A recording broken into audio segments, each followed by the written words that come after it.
All right, hi everybody. Welcome to Seed of the Week recap for SENDPETPICS. I indeed am showing the pet pics because I am very glad that I asked for them. That was a large part of the purpose of choosing this seed name. I like adorable animals, and yes, famous faces. Good to see you, Lilite. But yeah, we are here at the exclamation mark stats as usual. If you want to follow along with the stats on your own time instead of just watching me scroll or zoom or what have you. But yeah, this is one of my favorite charts on here. I have been informed by someone named Zeknar that Ironclad cannot die in Act 1, and it seems like that's true based on the stats this week. Obviously, it's not like completely true, but just generally, like being a lot more aggressive than you think is safe to be, running headfirst into elites and all that jazz and just farming early value and leaning on burning blood. It's a pretty viable strategy, honestly. Act 2 being rough for a lot of folks, as Act 2 often is. But yeah, good chunk of winners on this one. Good afternoon to you as well, Sneaky Emily. Yeah, what was it? 30% win rate? So, I have too many tabs. Goddamn, too many tabs. There we go. This is the right one. Okay. But yeah, 30% win rate on this one. Pretty solid. Not like an extreme high roll, not an extreme low roll. Most folks picking Common Relic here, which I think is to be expected. Chosen Bird, be damned. Yeah, they suck. But yeah, random colorless is an option that I personally am coming around a lot more on lately. Like I'm evaluating it a lot higher than I used to, and I think the stats also show it out. Mostly winners, and one person I think died to heart on this one, which it was discovery, so admittedly high roll from the uncommon colorless this time, but there are a lot of decent hits. Like even if you don't get like a discovery, there's still bandage up, there's shackles, there's fucking I don't know, my brain is drawing a blank. What are colorless cards? Let me Google it. Colorless cards, Slay the Spire, Wiki got my back. Yeah, Blind is solid. Dramatic Entrance is really good front load for Act 1. Trip, yeah. Flash of Steel can do fun things sometimes. A Panic Button, really good. So yeah, there are a lot of hits. It's like the chance to completely whiff when it's one of three is reasonably low. Yeah, Silent, best suited to use the kind of stuff that comes up in random colorless. Yeah, I would agree with that. I think it's so rarely, it's just a gut feeling on my part. It's one that I'm personally going to start taking more often. I also clicked random common on this seed, but it was like not by a hell of a lot.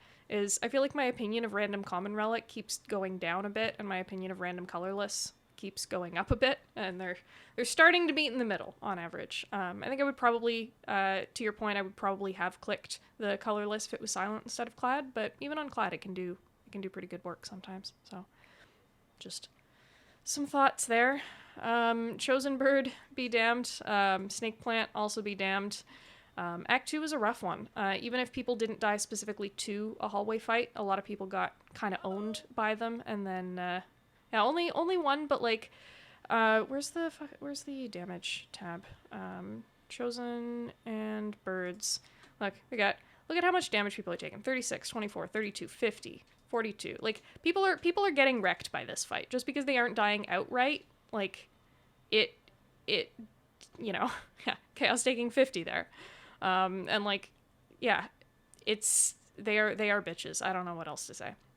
Emily saying my deck completely farmed Act 2 and still died to Champ. Yeah, Champ is a weird one.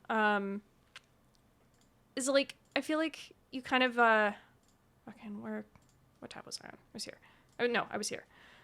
With Champ, it's like he's either trivial a lot of the time or just like, am I quiet? Is technology being garbage? I should just move my fucking mic closer, shouldn't I? It's not technology. It's just me not paying attention. Anyway, hi, Killer Scrubby. Good to see you. But yeah, having a champ solve specifically in mind, like, I mean, we all know that. Like, it's, if you've been playing for any reasonable amount of time, it's like, okay, what's my champ plan? But I feel like it's also easy to underestimate a bit. And I know that's definitely what Wet and I did on this seed, is we kind of said, like, okay, we've got general idea here, we'll just, we've got spot weakness for scaling. We can exhaust down with, I think we had like a true grit or something, and just sort of cycle it a bit. But, the spot whiffed a lot because his patterns are very unpredictable. We only had the one exhaust in our deck, and it was really tough to get going. Ultimately, I think we still definitely could have won this one if we didn't throw it. We accidentally split a turn earlier than we expected to because we forgot to add flame barrier damage to our calculations. So pro tip, don't do that. And yeah, we just couldn't come back from it afterwards. So that was a little unfortunate. But even with that, I think the fight was harder than we kind of anticipated it being. Just didn't respect enough. Spot whiffing, never. Desperately wanted a true grit, never saw one, still felt like it was a throw. Dreamcatcher offered a dual wield, totally ignored. Yeah, that's another good one, right? Of like dual wield being click this card for the champ, and maybe it does something else later, like maybe I find a Reaper in Act 3, I don't know. But having like a card in your deck that is, okay, I'm clicking this to solve champ, and then even if it doesn't really do much of anything else meaningful all run, like that's fine. Got me through a fight that otherwise could have been scary. Yeah, I don't know. Time Eater, also a bitch. Who knew? The Heart, also a bitch. Who knew? Desperation Button and Flame in a shop end of Act 2. Yeah, that'll happen. It'll happen. Picked a mediocre metallicized mid Act 2 to prep for champ and then died before then anyway. Yeah. Again, going back to the damage tab here, just look at like Act 2 hallways on this one. Zoom out for just a general impression. Oh fuck, I forgot to sort these by Meow. I knew I was forgetting something in this seed, but this sheet. But like, that's a lot of red. Usually by this point in a run, it's like there's a lot more green.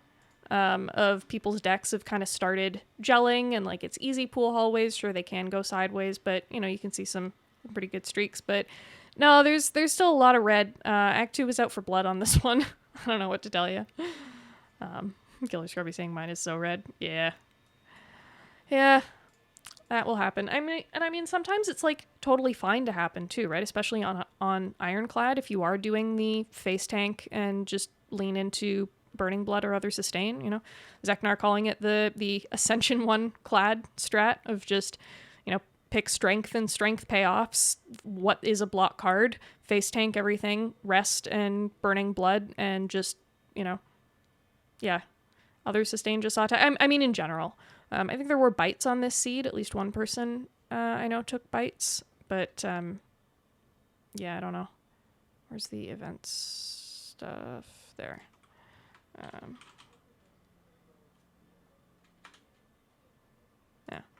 So 3 out of 4 people picking bites here. Not a commonly seen event, but it did show up technically. Yeah, I don't think most winning decks had like 1, 2, 3, 4. Yeah, four Reapers out of how many winners? 15. 4 out of 15. So a little under a third saw a Reaper. I'm saying saw just because I assume most people aren't passing up on Reapers unless it's over like something else incredible. But yeah. Also Shard. There was a Shard. Shard owns. I think it was like 80% Shard win rate. One person bought Shard and lost. Please click the funny color rock. Only Shard death, unfortunately. And it was an Act 4 one, too. So, yeah. It, like, yes, it's a meme. Yes, it kills runs a lot of the time. But, like, unironically, I think Shard is underrated on A20 tryhard. If people look at it like this is just a complete meme thing that will kill a run, and that can be true.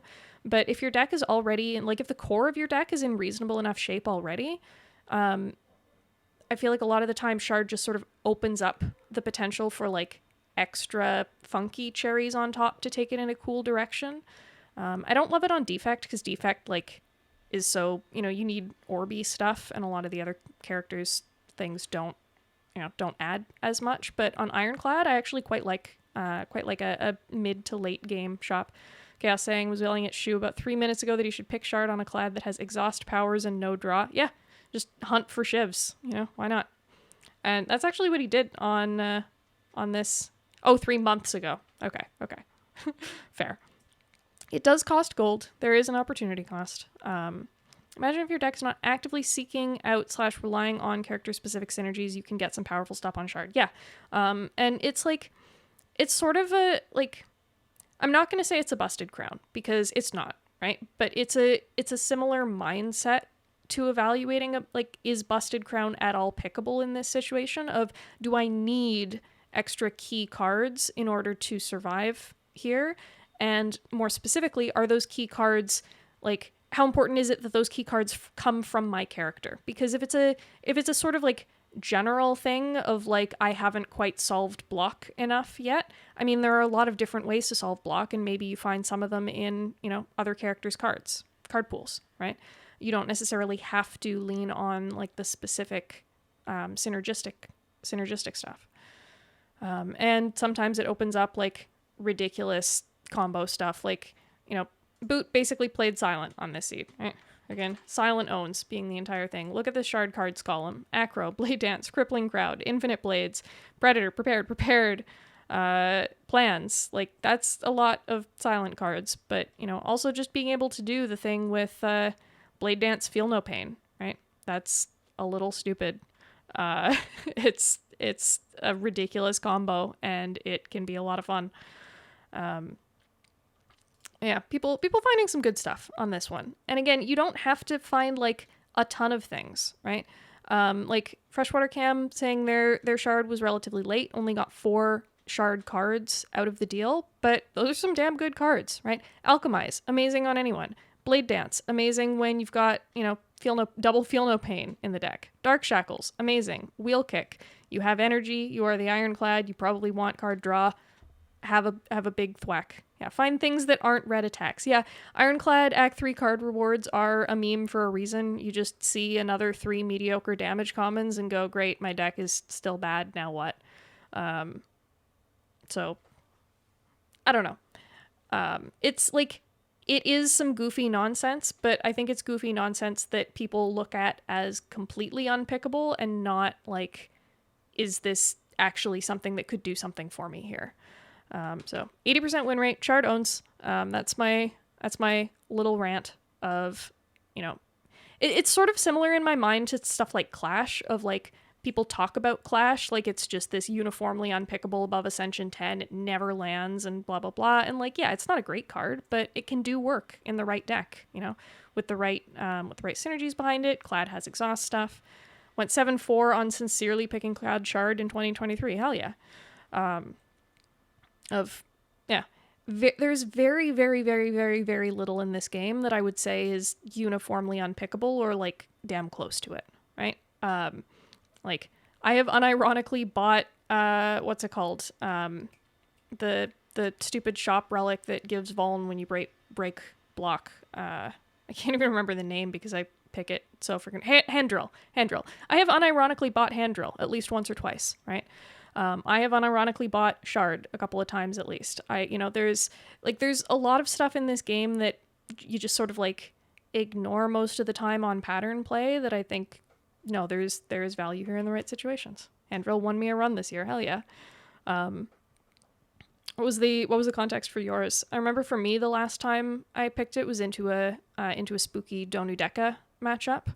And it let me get through that one cleanly. Stripped artifact for Whale versus Act 4 elites. Yeah, also solid. Just the artifact strip. Sometimes that's what you need. Yeah, what else were people doing here? So Shard stuff. Sunsniggle doing Shard with Exodia, and a couple other people just doing like straight Exodia. Corruption, Feel No Pain, Dark Embrace, Ironclad. Had to think Acts 1 and 2, and then it got dumb. Fair. 2 people going full strike dummy, or full perfected strike meme, by the way. This is 1, 2, 3, 4, 5, 6, 7 perfected strikes, and 1, 2, 3, 4, 5 perfected strikes, and a bunch of other strikes. And it works, apparently. Just believe in the clad enough. I believed in the clad, and the clad believed in me. Every line I took was flawless, and there was never risk of ruin. Never. Probably nothing to do with the Reaper that was in the deck as well, presumably. But yeah, full P-Strike is possible. I love the fact that 2 people did this, by the way. It wasn't just a one-off fluke. Branch plus second wind from Orb Walkers, yeah. In my mind, like, the vast majority of the time, Perfected Strike is an Act 1 card to me. It's like a big thwomp of early front load damage. It gets you through, you know, some of the early elite fights, some of the spookier hallways, does decent damage in the Act 1 boss, and then usually starts to fall off later in the game, but, like, that's fine. You know, it served the role that you needed it to serve, and now it's done, and you can put it off to the side.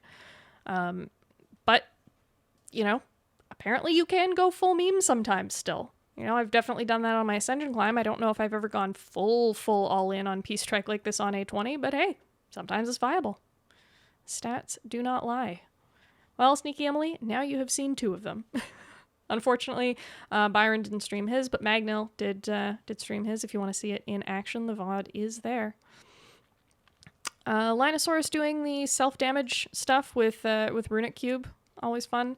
Got double Offering and Rupture and 2 Bloodlettings in the deck to just sort of like keep the party going when all of your self-damage is energy and then the cube gives you draw for it. You can just sort of like keep running the turn over and over and keep the party going. And what you call Rupture, scaling strength off of the whole thing as well.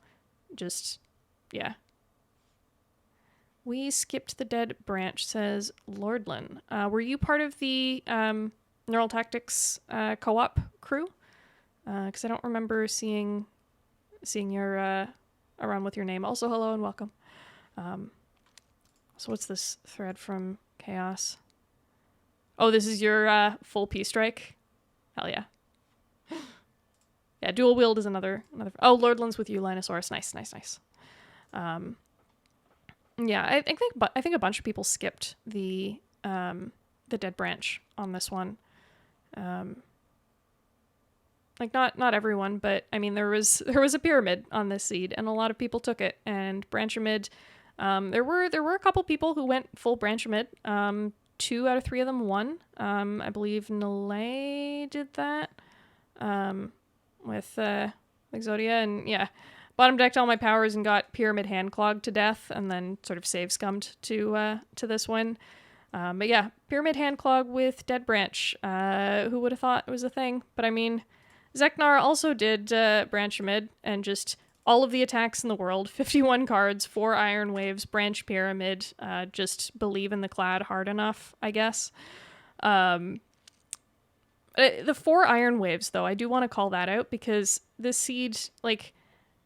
was there both a Shuriken and a Kunai on this one? Yeah, there was.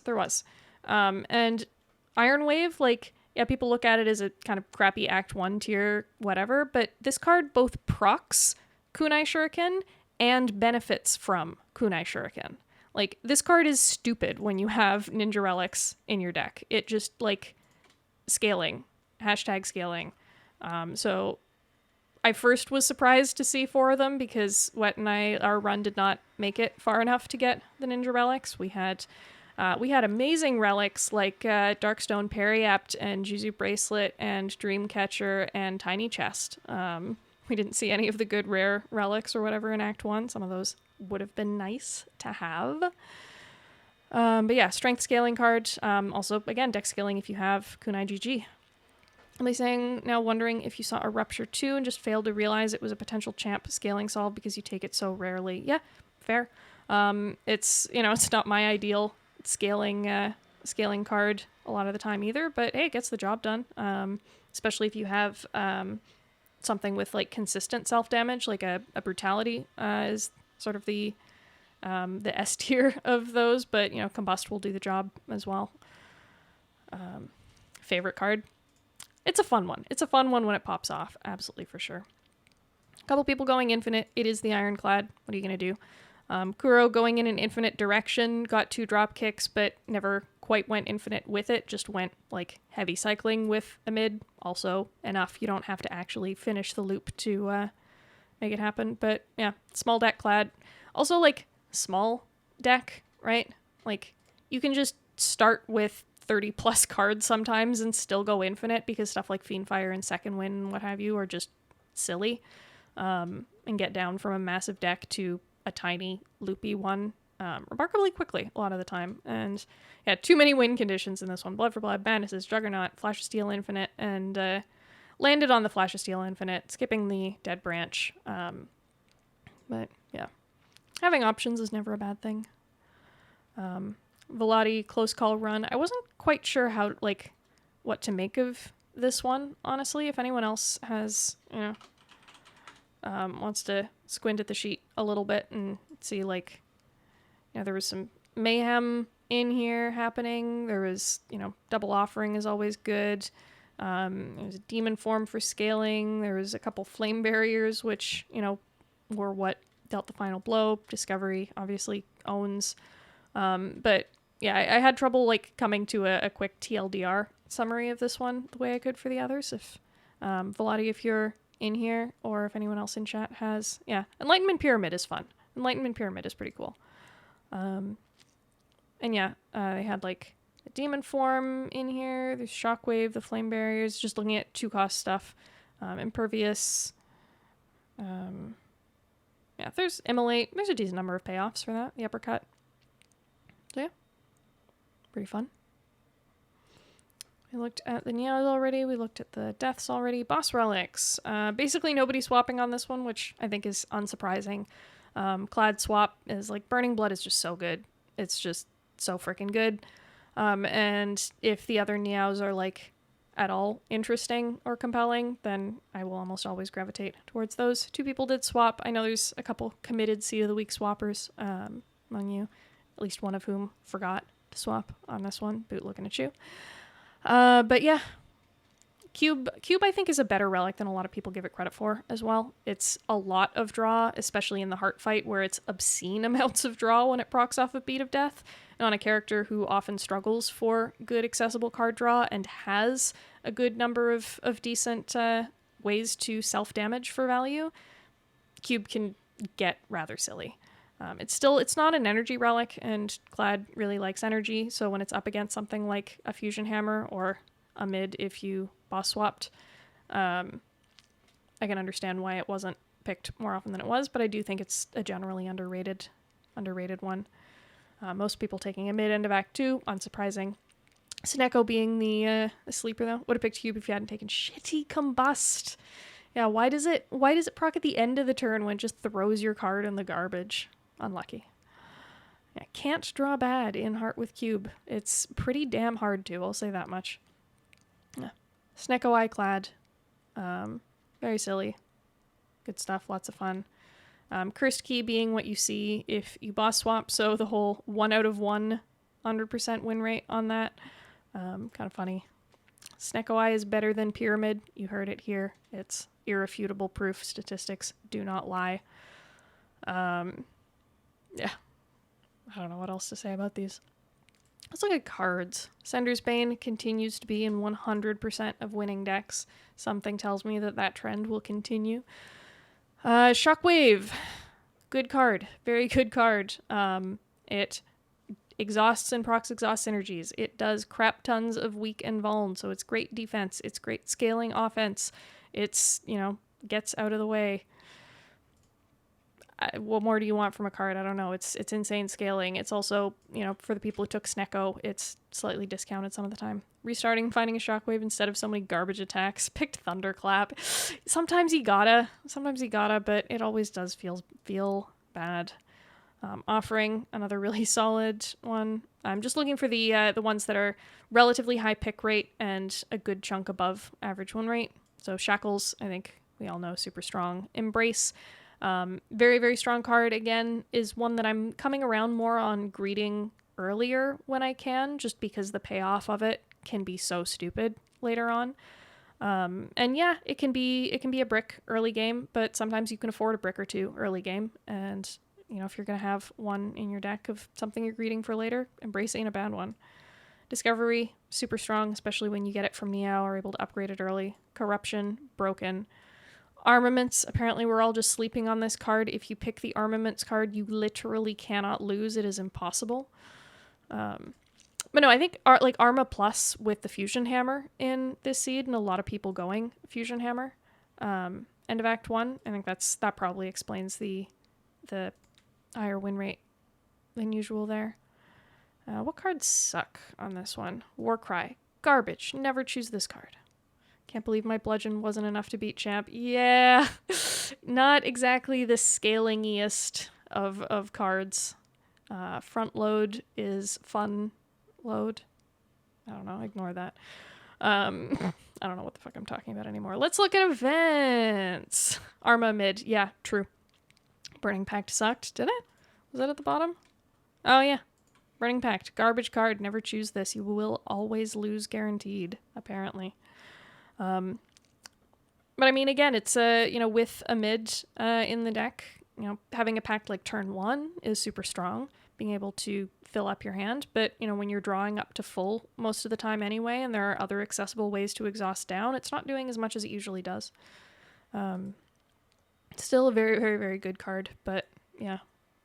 Dido Killer just seeing no cards. Yeah, I mean, I saw no relics, so handshake meme, I don't know. Woman in blue. Most people buying at least one potion on this one. Just seeing a lot of potions, I think, is generally good. Being able to be picky about what you are holding on to for later. Being able to keep potions just back up to solve specific fights a lot of the time, I feel like is really good. Like, hoarding a fire pot for Reptomancer, hoarding a cultist pot for champ scaling, keeping specific potions around for specific Achilles heals in your deck rather than just general good stuff, I think is useful. Shining Light, interesting that it's like exactly a 50-50 split on this one, both in people choosing it and people winning. Emily's saying mediocre potions and iffy cards for elite, so buying potions when no shop was coming felt correct. Yeah, I would agree with that. I agree with that, absolutely. I still am not 100% on how to evaluate this event in Act 1. It's like, it's just so weird. But if you see it early enough, it's a lot of the time it's like, okay, cool, enjoy 2 basics that are upgraded, which is like better than nothing, but is it really worth the amount of HP that you pay for it? I don't know. Yeah. Reminiscent of Dripper versus Mid from last Seed of the Week. Seed of the Week is just anti-Amid propaganda, apparently. Chaos saying rate Defend Plus on Glad. I would agree with that as well, I'm definitely coming up a hell of a lot on Defend Plus. I remember hearing some discussion about if you have like upgrade 1 from Niao, is it ever correct to upgrade Defend instead of Bash on Glad? And it does save you a hell of a lot of chip damage in hallway fights. Like Bash Plus is probably better later, but just for having hallways unlocked, Defend Plus, there is an argument for it, which kind of blew my mind when I first heard Zach talking about it. I think he's kind of moved away from that strategy as of late with the full like Strength Monkey type stuff, but interesting food for thought at the very least. Would upgrade Defend over Mash versus Guardian, not versus other bosses. That's fair. I can see that. Yeah. 50-50 split, and you see a lot of these are either 1 or 2 basics. 2 defends, defend, strike, and everybody got at least 1 defend and then maybe 1 other thing. But yeah, Defend Plus is good. It saves chip. Kind of want to like look at a comparison of just how did Act 1 damage taking go for these folks, but was it? So Cess numeral, Linosaurus, Fax Machine, Cess numeral, Whimsy. Where is it? Linosaurus. Relatively green. Fax Machine. Relatively green. I already literally forget who's in this boat. Cess numeral, Whimsy. Yeah, very green. What did Whimsy's hit here? Whimsy got the 2 defense. So upgrading 2 defense and then into like, look at this Act 1. When I say it's saving you chip in hallways, yeah, Defend Plus performing. Else? Hokunoa and Emily. Also relatively green. And a little struggle busing sometimes, but that can happen. Yeah, I think this one is especially interesting to me, is the person who hit the 2 defend pluses had the cleanest Act 1 of, like, almost anyone except Byron, at a glance. So, could have simply misplayed. Happens to the best of us. But yeah, just as a general trend thing, that is interesting to me. These people, they didn't win. They did not win. Because they did not believe in noodles.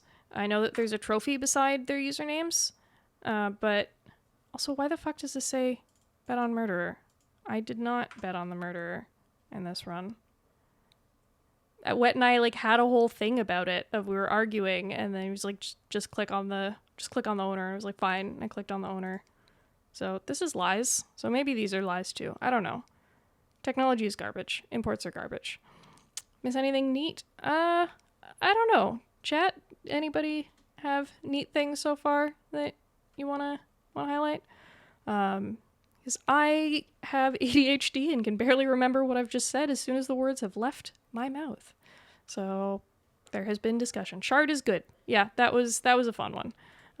Shard is good. 80% win rate on Shard for this seed. And unironically, I think there are times where it is correct to pick in try-hard runs on A20.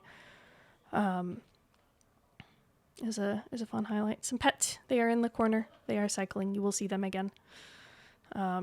Always click Shard. Good. Believers.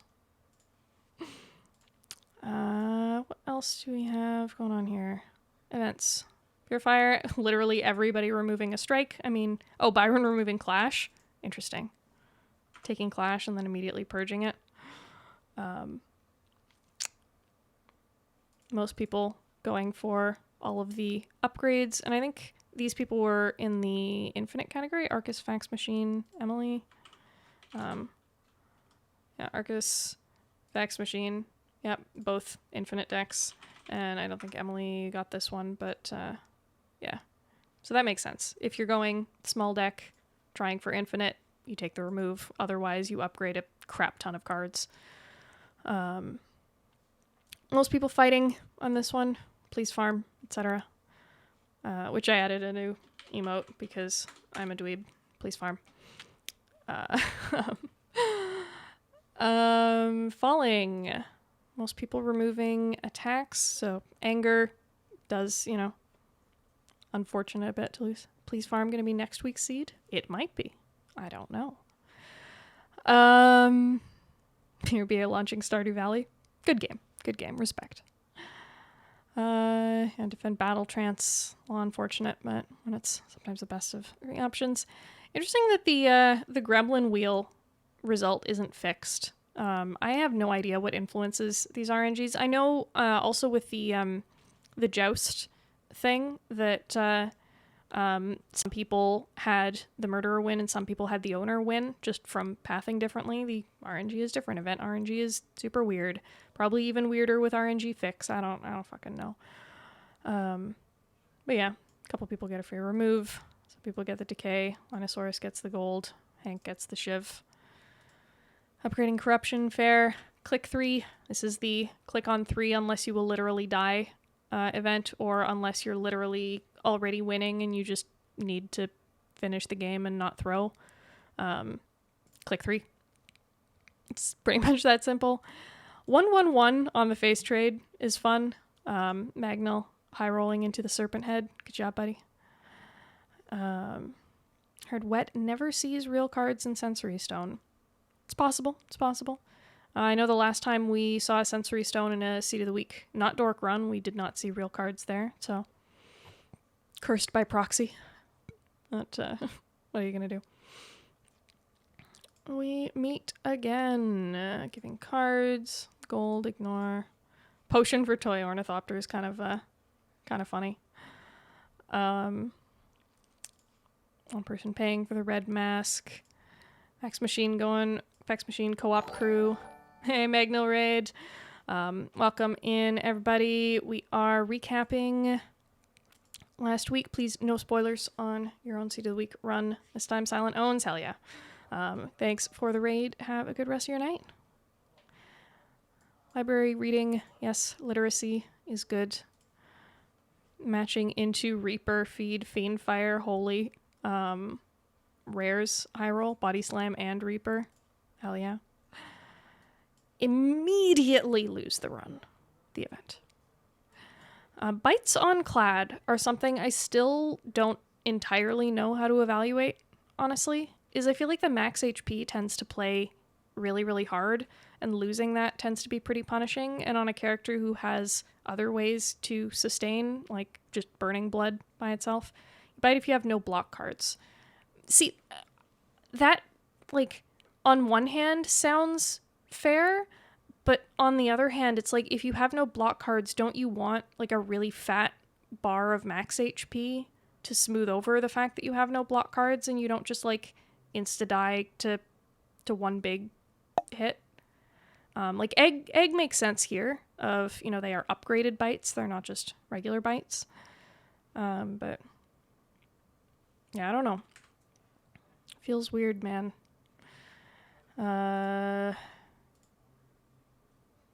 Same evaluation as normal. You take if you have no block or loads of block. Fair enough. I guess I can see that. Probably overthinking it as usual. But if you're doing barricade shenanigans, it heals you during the setup. That makes sense. And if you're just like completely bleeding out and dying with no sustain and you need something to come back up from behind, fair. You can't really greed the long-term value of large HP bar to face tank if you're bleeding out too hard right now and just need to make it there. Would just do whatever Shoe Snorter does. Damn, unlucky. Hey, Byron. Middling amounts of block, don't like bites, same as other characters. Makes sense. Makes sense.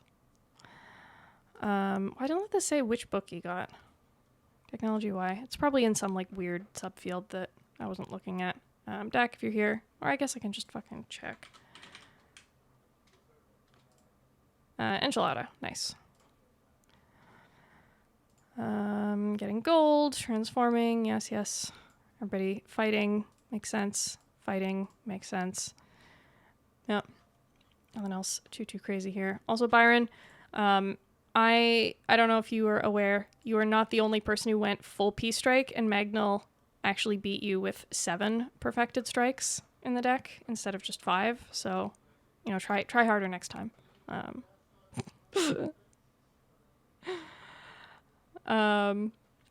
But you also did get the fastest win, so I gotta give you that. I gotta give you that much. Not clicking on all those extra P-Strikes. Got 32 minutes. That's stupid. You skipped one? Damn. Win voided. Could have had 8. Yeah, it's fast ones. Fax Machine, again, this is the 3-person co-op crew, and the co-op runs are basically always slower. OPM, ship posting with chat, what else is new? And yeah, most in the 1 to 2 hour kind of usual run length mark. Making sense. And the giant gap in the middle is always funny to me, of like Act 3 is mostly just sort of, you know, get through it. Sometimes you get like a bad repto or something, but if you make it past the Act 2 boss, you're probably making it to the gauntlet, and that's certainly how it went here. It's you either die to Champ or to Time Eater, and nothing in between. Kind of funny.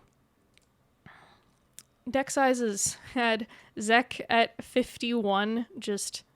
Why does it show me in the beginning of Act 1 dying? That's an excellent question. What are my formulas doing? That looks like it... Wait.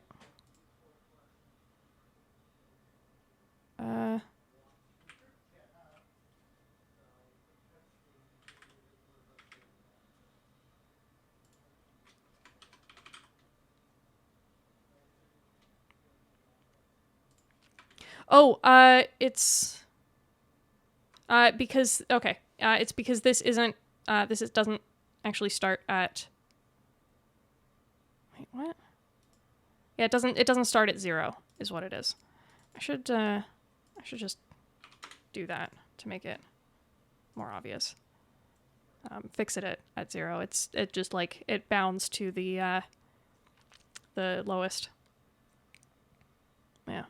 I will try to remember to fix that for the regular sheet after stream as well. Yeah, what else is going on? Deck sizes is right. Zeknar, 51 cards. Just click on every attack in the entire world and all of the Iron Waves because Kunai Shuriken. And then 28 was someone who was doing infinite things, I'm sure. Arcus, yep, infinite. Yeah. Good chunk of relics. Not like obscene amounts capping out at 21, but still good chunk. We looked at damage at a glance already, but generally silent sucks. Anybody thinking silent sucks? I mean, the run 1, it's just taking a ass load of damage. Did he have a Reaper in the deck? I can't remember. He did. Okay. Well, that's what that is who cares about face tanking everything when you have a billion strength and bites and Reaper and can just heal it all back. Nothing really mattress. It's just fun to say silent sucks, you know? But yeah, feeding also happened on this one. Didn't get to the insane, like, 200 and whatever that Magnal got in that one lab swap run, but early feed, relatively early feed, like floor 6 or something for the first people, looks like. Getting up to 155, good job cereal bars. 139 for Boot, 131 Freshwater, 111 for Magnal. Large numbers. The respect ones, these are a little weird because like a lot of the rests are not because of respecting the boss, but they're because a lot of people just took Fusion Hammer, so doesn't mean that much, but you know, who's the 22 disrespecting slime boss? Who was that? Arcus. And 1, so disrespect pays, I guess. Anybody do some crazy stalling on this one? Bunch of people stalling the champ, which makes sense. A lot of red in that row. It is a grindy fight, you know, just chill and scale until you can win. Otherwise, I don't see a ton of like really bright red spots here.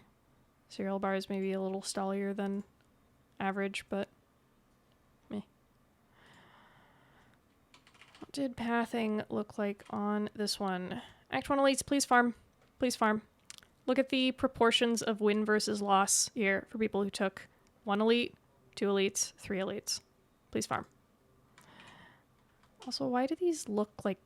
Where are the pixels? What the fuck? Yeah. Farming is good. Skipping shops, like...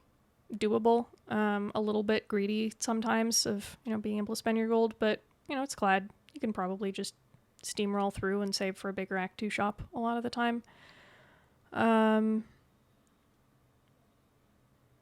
else of note here? This is a chart I find very funny. There's nobody taking like an average number of Act 3 hallways. You're either farming like hell, probably if you have like feed and are trying to feed max, or you're dodging like hell and you're just trying to make it to boss gauntlet. Deck is already doing things. Basically nobody went in between, and the people who tried to go in between did not win. So pick a side. Pick a side, folks. Know what you are doing in Act 3. Do you want to farm or do you want to just live? Important questions. And the same, I guess this is kind of the inverse of that, right? With the hallways of, if you're not taking hallways, you're probably taking a lot more events. Not necessarily to farm events specifically. Like it could be, you just really want Mind Bloom or whatever, but it could also just be, I don't want to see Ironclad card rewards in Act 3. I don't need to see another 3 mediocre damage commons. I just want to not get chipped and take what I have to the boss. Oh, and there was a tiny chest this seed. Yeah, so another good reason to take more event rooms than usual to try to get an extra relic off of that. Please farm. Highest win rate, 4 elites. And like there is of course some like bias to that always, of if your run is in a position where you feel like, you know, I'm ahead of curve enough, I can afford to take on 4 elites, then you're probably winning regardless. So, you know, complicating factors, but please farm. Like, taking value where you can find value. It's easy to be scared of things, but it's also easy to just throw potions at things. If you'd completed Act 2, would have been 3 or 4. Yeah, valid. Yeah.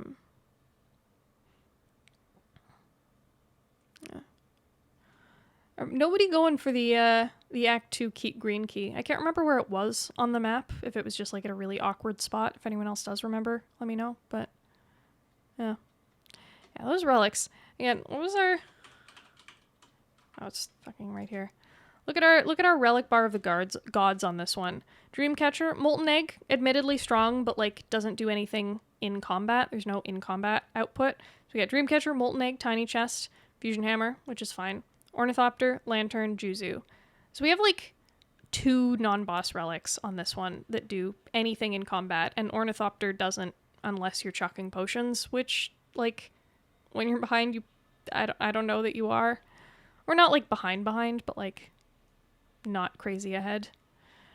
Relic Bar of the Gods into the champ. Where was our kunai? Where was our tungsten rod? I'm bitter. I'm not actually, but it's just funny to whinge. Yeah. The much higher win rate on the 42 green key is, I feel like I tend to leave green key till Act 3 more and more often lately, of just, the forced pathing sucks, right?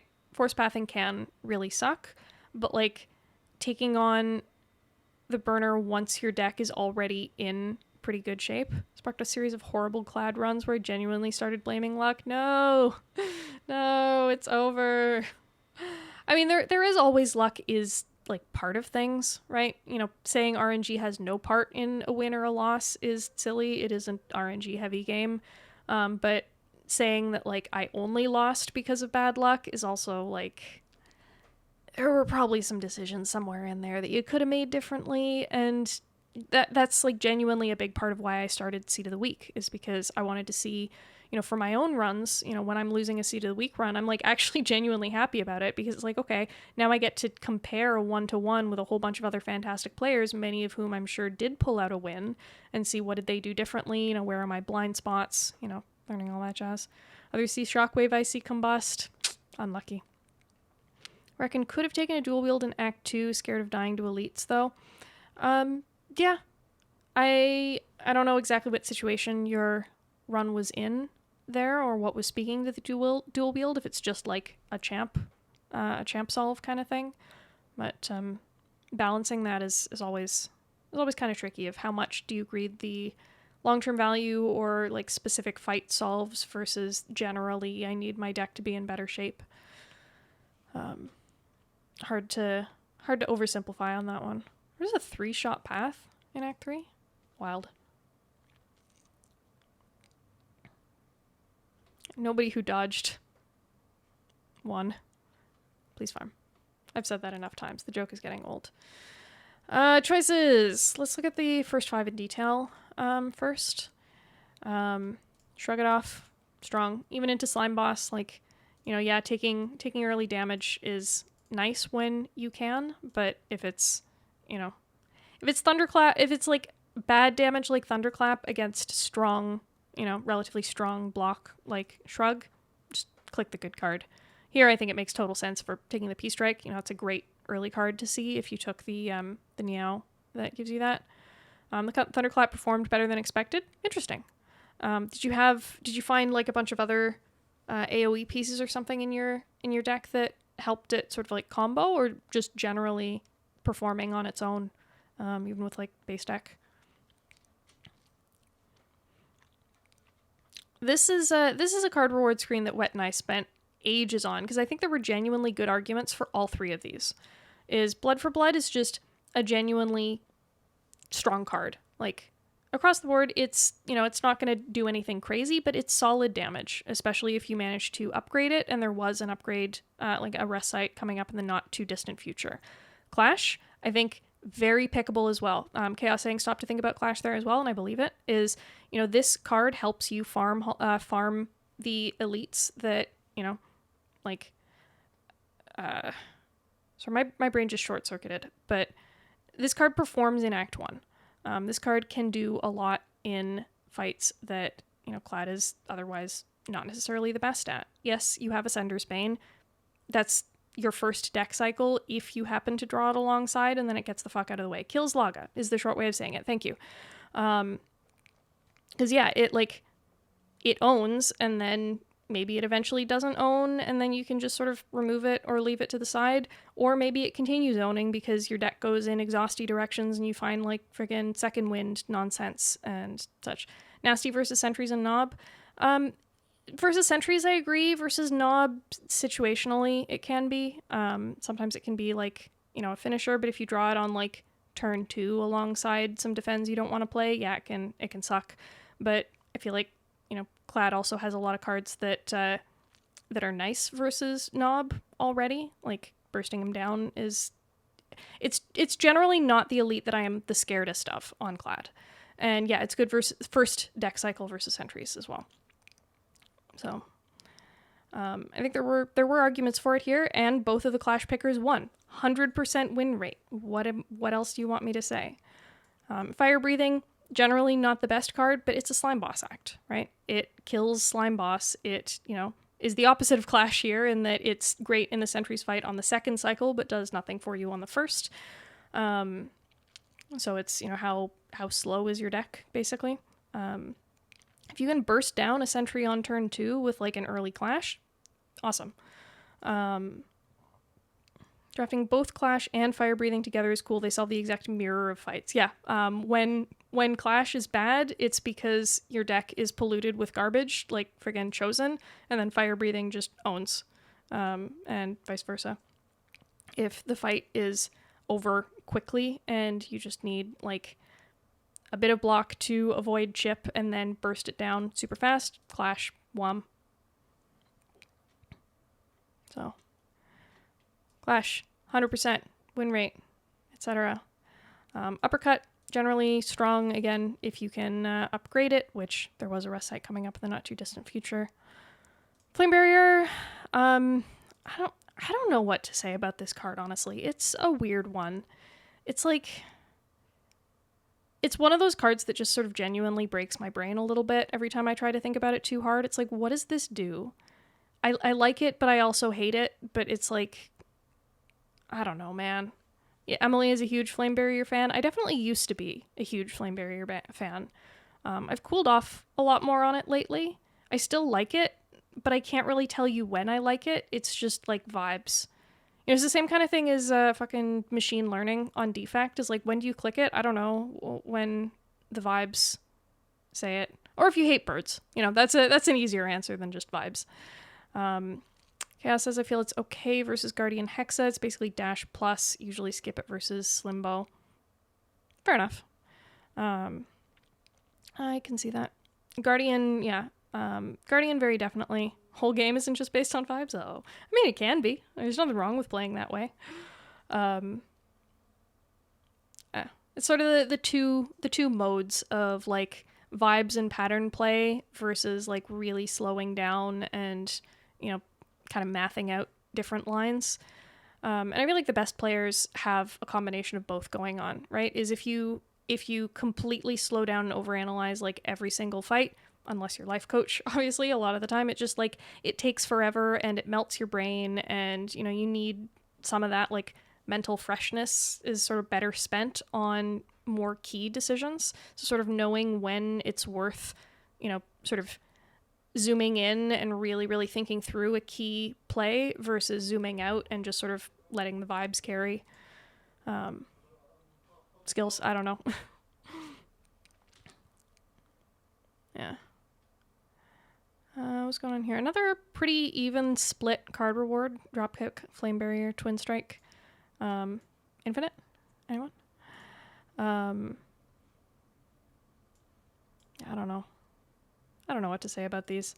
Battle Trance is good. It's draw. Character sucks at draw. Play could definitely benefit from some slowing down and thinking. Too much and it starts to be overthink city. Yeah, and that's the trick of it, right? That's the balance. I am really bad at that balance on stream, honestly. I feel like I have a decent balance of it off stream, but for whatever reason, when I'm live, it's like I can do one or the other. I can just go pure vibes and just shitpost with chat and like throw at some point and whatever, nothing matters. It's just gaming. Or in Seed of the Week runs, when I actually care, I just overthink everything to death and like slow down and way too much and probably drive Wet, at least mildly insane. Wet, if you're here, I'm sorry. But it's like I can do that or I can throw, right? Machine learning, talk to me when you're not streaming, share what I've come to on it after a few chats with Byron and Zach. Awesome. Can you actually like DM me on Discord or something to remind me of that? Because I will forget. It will just fall out of my brain. But yeah, I would be curious to hear those thoughts at some point. If you don't forget, also valid. Maybe one of us will remember. Emily saying, confession time, recorded myself playing this run. It made me nervous and second-guessed myself while talking through my plays and felt embarrassed and deleted the recording. Oof. I mean, it's valid. It's, I say this all the time of streaming genuinely drops my Spire IQ by like 20 points. And it's a meme, but it's also not a meme. And I feel like that would apply even if I wasn't, like to a lesser extent, but still, even if I wasn't live and I'm just, it's being recorded and, it's like, this exists for posterity and I have to talk out loud. And yeah, it's the hidden ascension level, right? Just being like distracted by chat a lot of the time as well, of like, not being able to fully finish a thought because it's now somebody said something and I want to respond to that and then wait, what was I doing? And hold on, there's all this blah, blah, blah of like, I really enjoy that aspect of streaming. I really like, engaging with people. It's the reason that I'm on Twitch so much. So I am happy to just take that minus 20 points to Spire IQ and throw all the time. And if you guys hang out in my chat and watch that anyway, clearly you don't mind. But yeah, it is a meaningful penalty. I like will say it till the cows come home. It's a lot of fun. I think it's worth trying. I think it's also like you're probably a lot more embarrassed than anybody else would be actually seeing it. Like you think it's worse than it actually is. Throwing isn't bad. If you're having fun, throwing isn't bad. Hot take. I know some people really care about win rates, want to put their best foot forward, blah, blah, blah. If that's you, obviously no shame in, doing it off stream, taking your time, playing at your best, but don't feel like you have to play at your best in order to stream, in order to share, the stuff you're doing. Everybody makes mistakes. And that's just, yeah, play better on stream because just don't do whatever chat says. All right, VM. All right. Like to win more, but not at the cost of vibing with chat. Yeah. And, like that's me too, right? Like I would like to win, but I think the more important thing to me, I don't really care about win rates, but I do care very, very much about becoming a better player. And I feel like I can be a better player even if I like never win because I'm just, my brain is in 10,000 pieces and I'm making stupid decisions when I'm live, but I can still like, I don't know. It's a weird dichotomy to hold, but I hold it, for whatever that's worth. Record my run, keep it in a strong box no one will ever see. But no, for like real talk, again, it's like everybody makes mistakes. Everybody does embarrassing shit. If you're worried about streaming Spire because you think people are going to judge you when you do that, nobody cares. Like actually nobody cares. We all are turbo nerds who just love this game and love hanging out with people who play this game. If you're at all considering it, give it a shot. I highly recommend, and try your best not to overthink it. I'm not going to say don't overthink it. I'm just going to say try your best. Just want to feel like I played at my best, tend to get upset at myself if I lose and feel like I should have played better. Yeah, I mean, I can understand that. Like, throws are unfortunate. I'm still a little annoyed at our throw with the, the flame barrier split versus champ, because, I would have liked to see what that run became. I feel like it had legs if, we didn't just faceplant there, but, you judge Shu if he ever goes live? I mean, I'm judging the hell out of him now when he's not going live, so what does he have to lose? Honestly.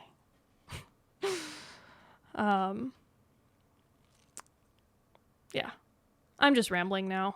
I don't think there's a hell of a lot else to say about these these choices that haven't already been said. So let's just skim the rest of Act 1 here. Zoomed in on the first 5 already. Anger, it's a good card, especially early Act 1. Just does damage, scales, splits slime boss, click the good cards. Spot weakness, strength, etc. Blood for Blood and Uppercut, 2 very, very strong upgrades. Not at all surprised to see those as the only 2 that people are upgrading early. Bloodletting, yeah. Really good energy. I feel like there was something speaking for this Bloodletting, like some combo piece. Was there a... No, I'm thinking of a different Seed of the Week seed where there was an early puzzle and an early Bloodletting that was offered. But in general, it's just like, it's good energy. Oh yeah, Blood for Blood. Blood for Blood. That was, that's the one I'm thinking of.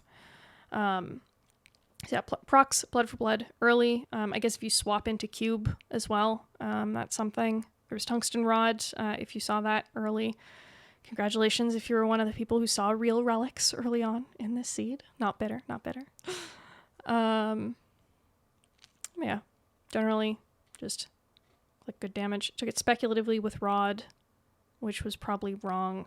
Why do you feel like it was wrong? I'm curious, because I feel like it's just generally like Clad can do a lot with Bloodletting. Had no draw. I mean, sure, but like two cost attacks in your hand. Yeah, speculative Bloodletting if you can get away with it. And I think that's fair. Like, it doesn't do a crazy amount in Act 1, but it can still perform right away, deck dependent, and it just pops off so damn hard later of, like, a lot of the time. Not all of the time, but a lot of the time.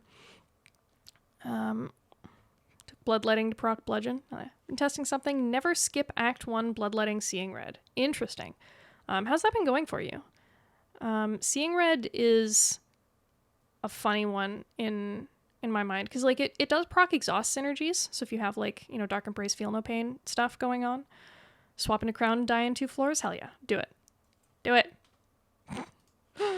We need somebody else to break the Seed of the Week earliest death record. What is it now, like floor 3 or 4 or something from that one seed? Skip floor 1 into Dead to Jawworm. Let's go. Gaming.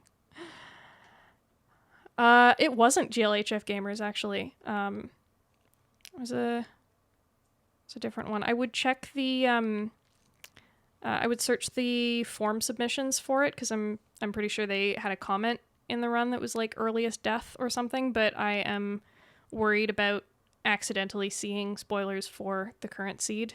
So if anybody in chat is not dodging spoilers and wants to control F that, by all means. Yeah, Died to a Cultist. I do remember that as well, because we tried to like duplicate the draws that led up to it. It was like an early Chrysalis or something. I forget. Anyway, what else is going on here? Clothesline, Weak Chain, Bloodletting we just talked about. Anger we've already talked about. Really, Body Slam is interesting. Wonder what Body Slam pickers... Okay, I need to see this now.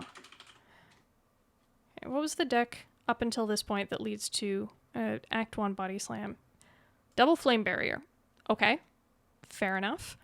I can't imagine clicking Double Flame Barrier in Act 1, especially not in a Guardian Act, but, if you're going to, Body Slam makes some sense. Had the one Flame Barrier here already. A Flame Barrier and a Shrug.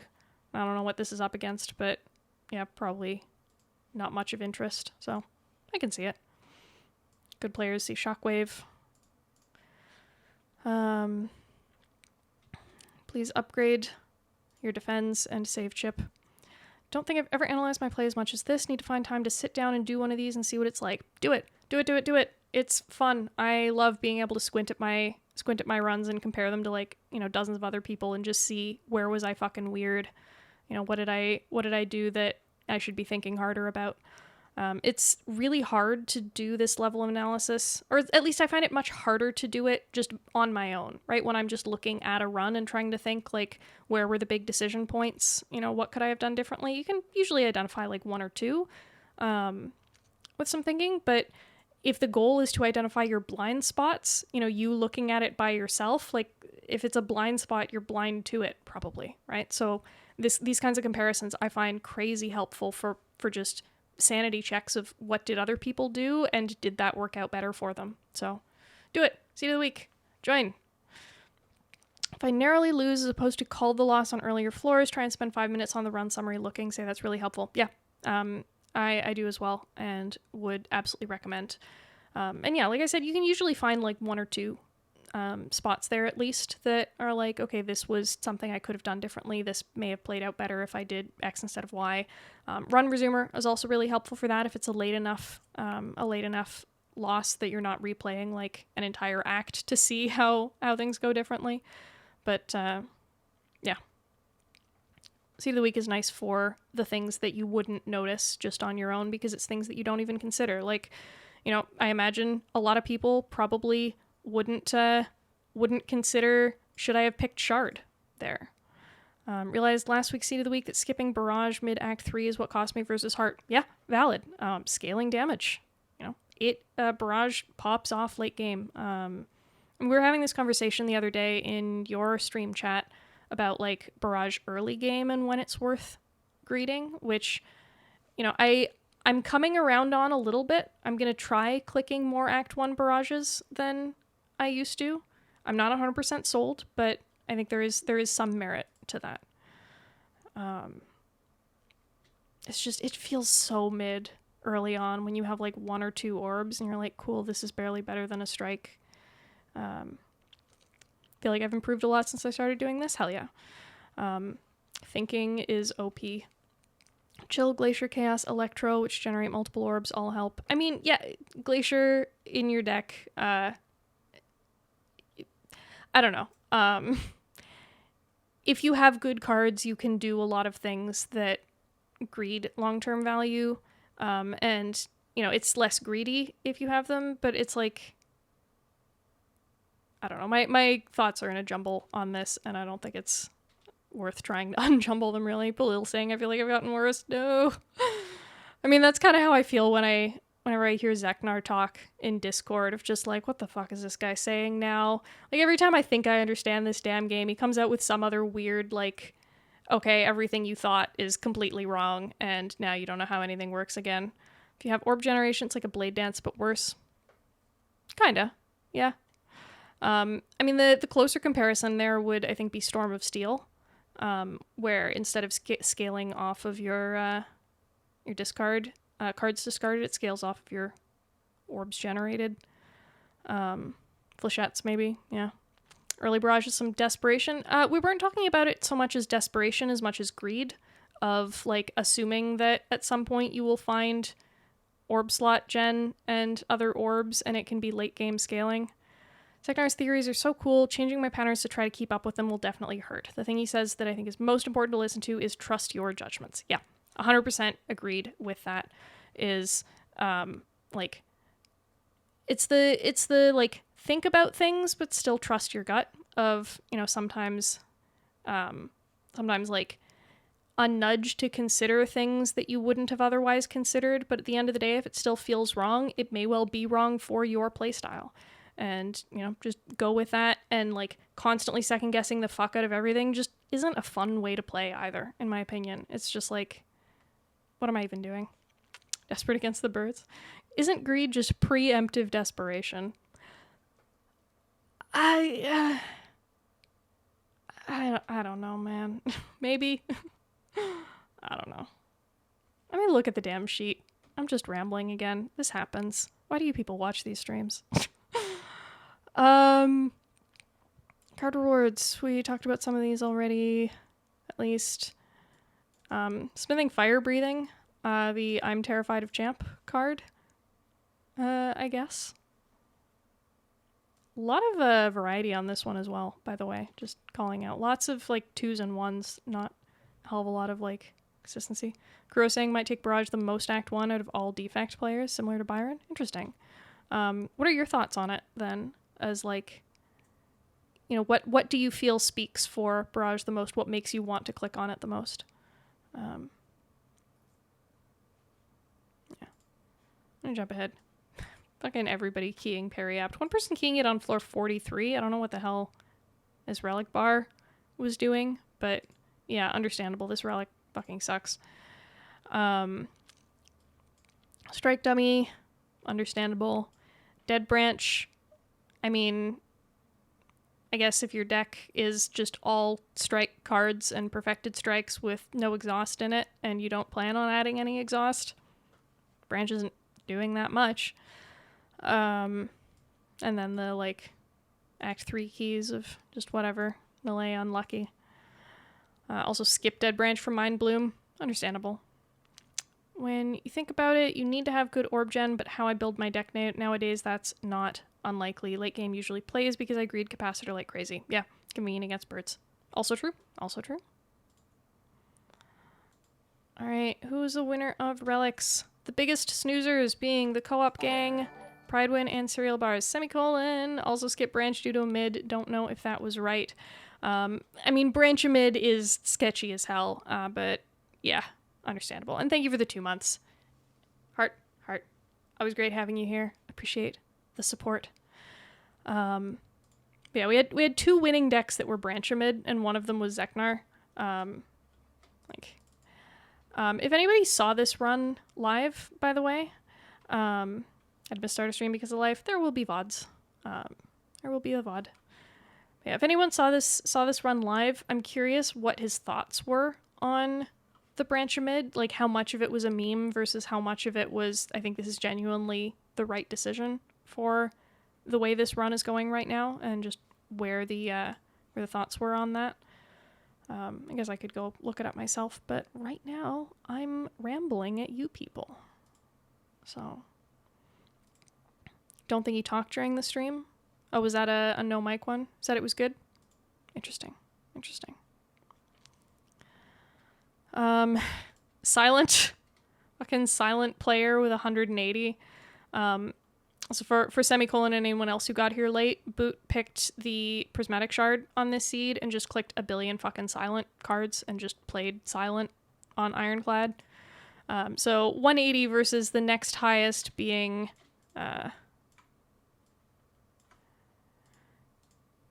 the next highest being 44.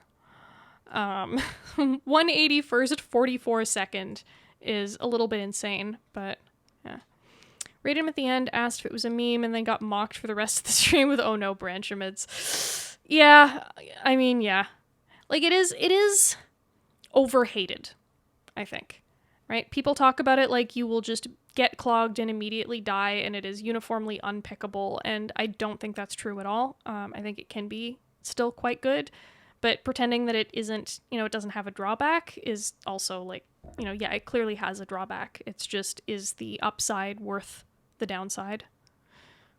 Yes, the pet pics. I asked for pet pics. I will show the pet pics. Branchman can be rough on silent, but very playable on clad defect. I believe that. Probably the experience everyone has the first time they pick Branch with a mid is just getting clogged to death.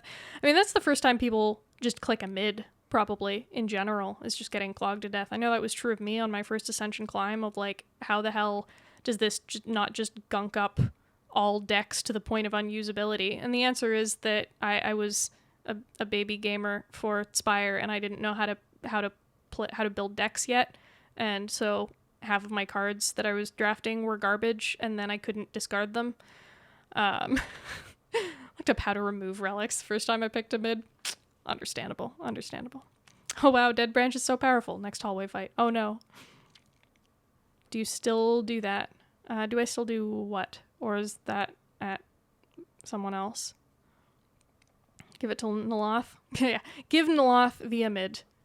He's hungry. Feed Naloth. 2. Tiny Chest says 2. Replacing itself and actually doing something eventually when you fuck up your pathing enough to farm a billion events to make that happen. Holy. Overpowered relic. Chaos did give Naloth their starting relic yesterday. Was that, who was that on? I'm guessing Defect?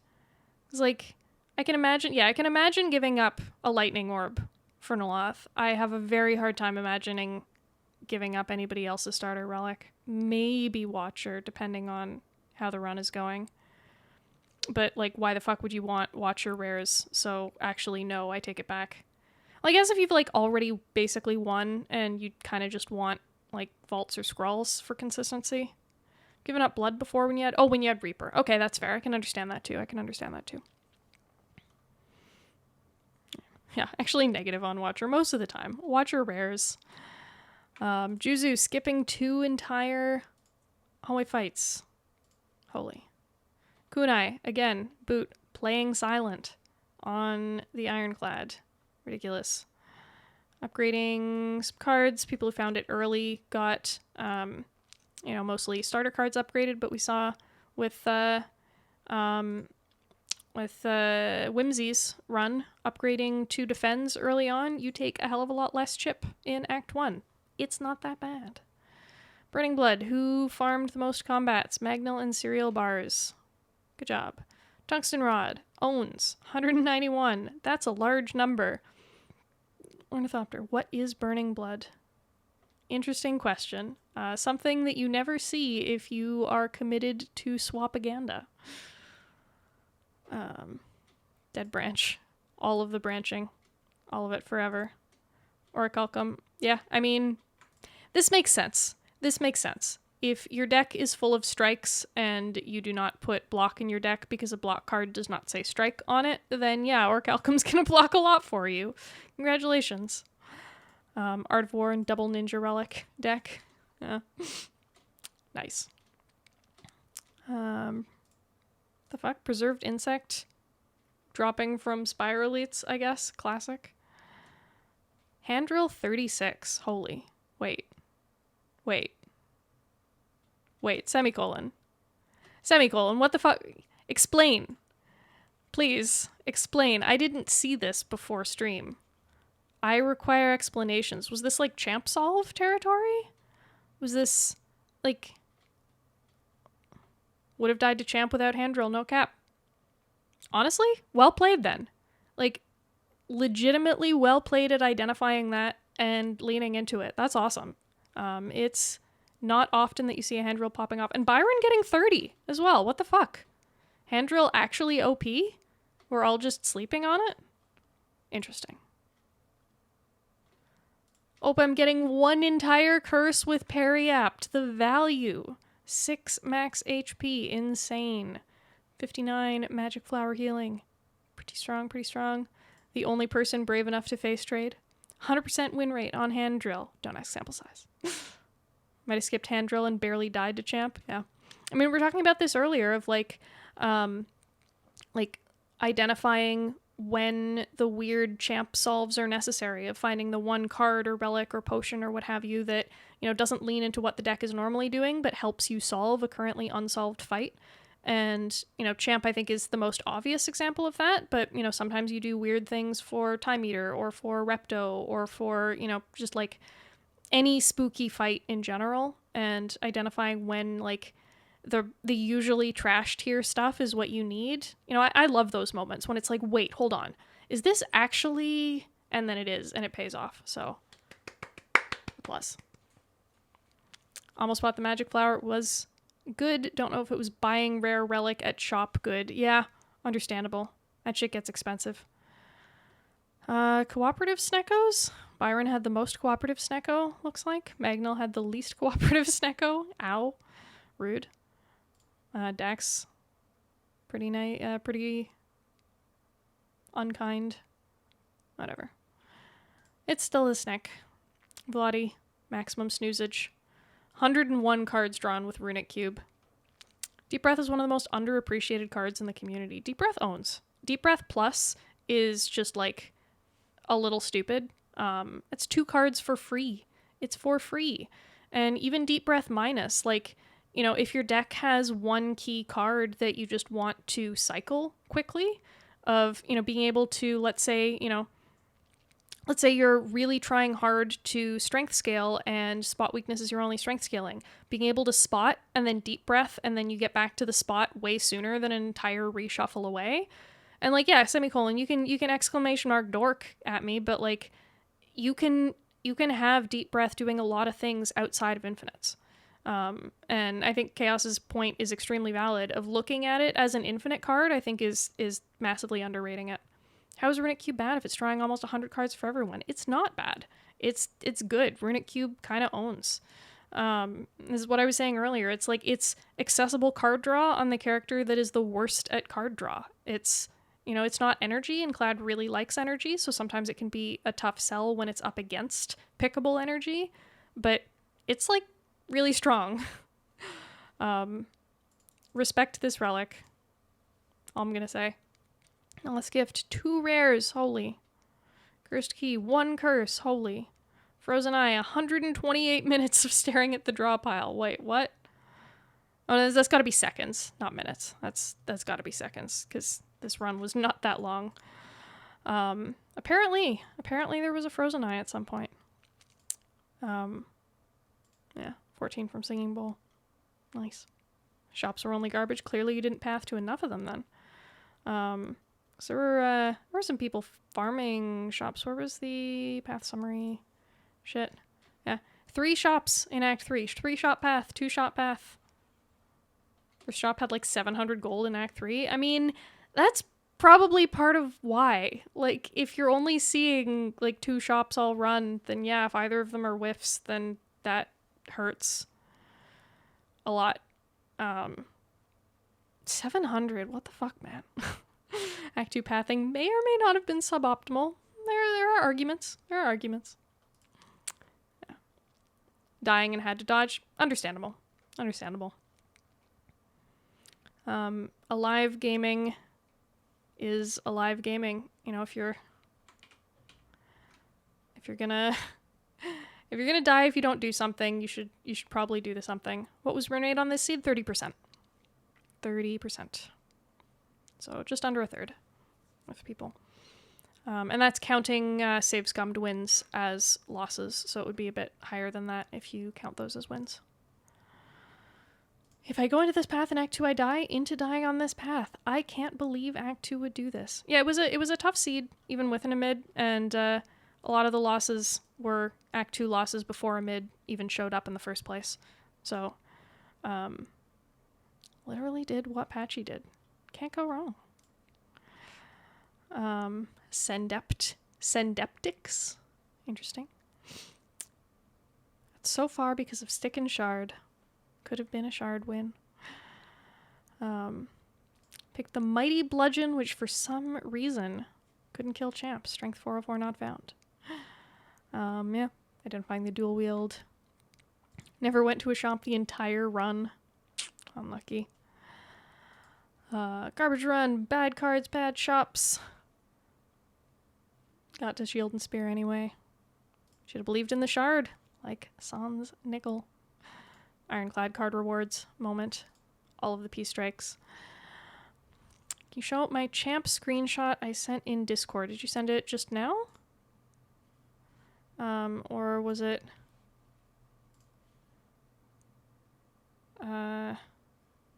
Where did you send it?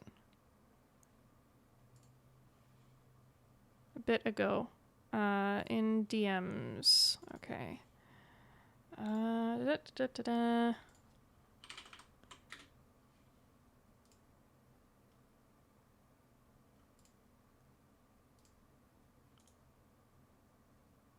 Okay.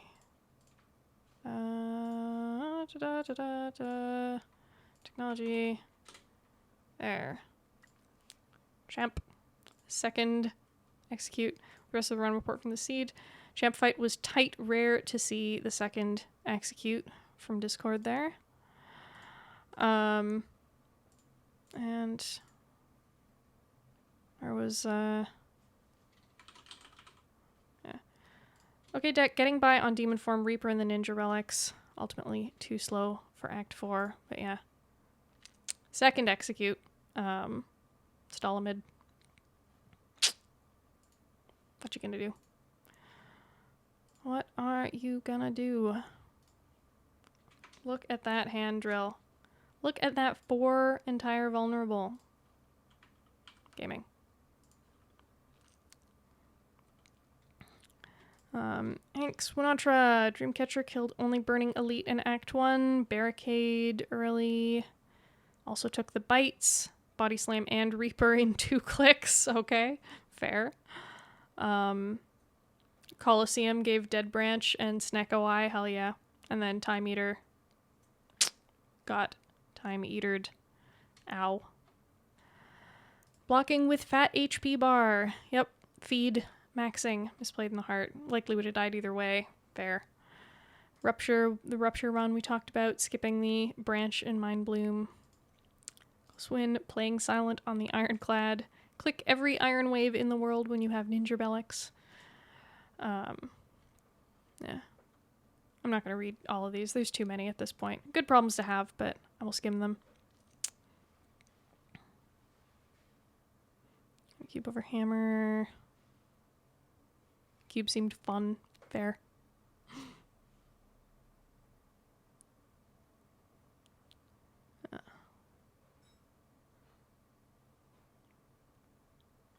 Yeah. Good stuffs. Good stuff. Fun seed. If you were one of the 30% of people who won it, congratulations again. If not, better luck this week if you choose to play Silent. The new seed is up. It is Ascension 21, which might just be, streaming, which what we talked about earlier is Ascension 21, but I will find out. And we've been seeing the pet picks all stream, but now we will see the live pet, thanks to Chaos. So let me switch over to Cam, and I will be back in a second. I will fix that after the stream. Hermione, thank you for letting me know. BRB with the kitty.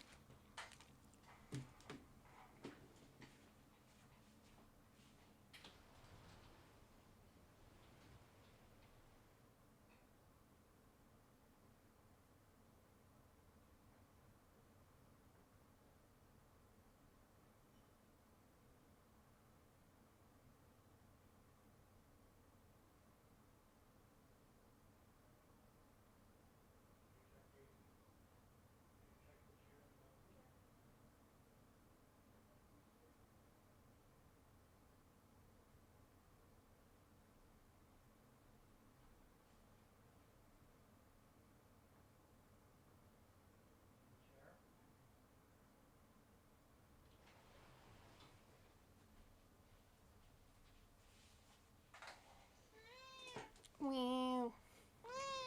Meow. Yes. Hello. Hello. Meow. She is a baby.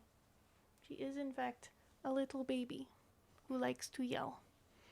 She is my yelly bean. Meow. Your cat's reacting. The internet meows. It's Max. So ready for the Angie head pets. I don't understand why she likes them so much. You're a little weirdo.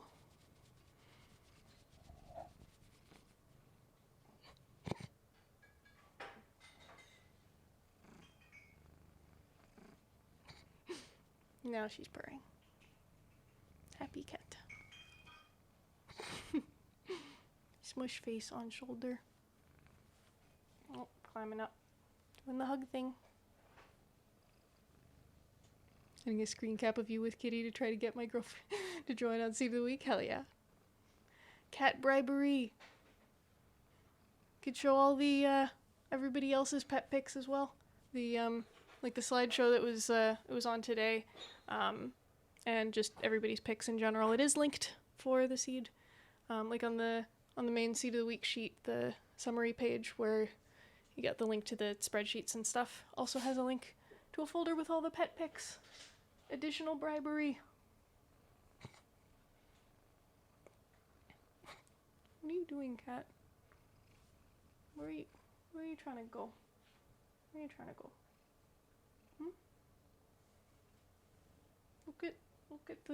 Look at the camera.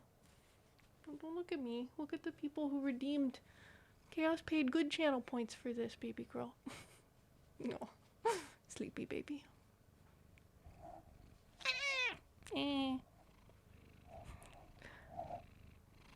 Coasian bargaining? That's a reference I'm not getting. Or a pun or something that I'm also not getting. Well, Chaos got it at least.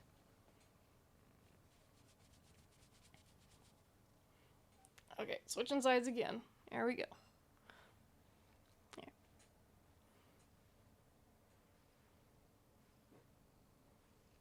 Cat.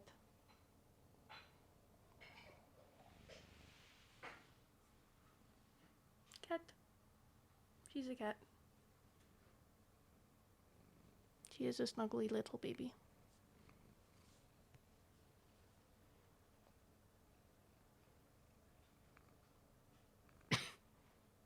Oh god, and I'm allergic to her. Okay. I think that might be enough aggressive cuddles for my allergies today. Yelly Bean video as usual, and then BRB. Where's the thing? There.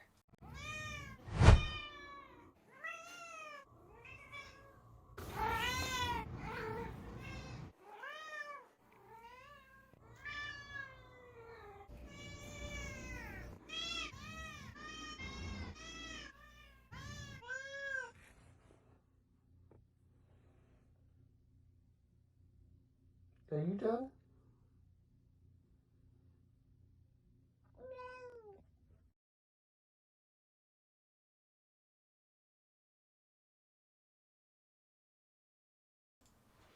Alrighty. Well, I know it was said Kitty Break is the name of the redeem, but I think that's probably the Kitty bookend to the stream. It's supposed to be what I had to talk about, so unless anybody else has closing questions or comments or what have you on the seed, I think we'll call it there. And yeah, thank you guys for joining the recap. Not Dork attempt on Silent will be happening in a couple hours tonight, so stay tuned for that if you are not still dodging spoilers, of course, for yourself. Hopefully we'll see you guys around there, and let's find someone to raid. Is Jason still on? Jason's still on. Jason's still streaking. Hell yeah, he got the 15. Let's go say hi to him and wish him good luck. He's on a 15 streak right now, looks like, going for 16. So fingers crossed that that pans out. Large numbers are large. Thanks again for hanging out, everybody. Thanks for playing the seed, if you did, and hopefully I will see you guys around in the not too distant future. Take care.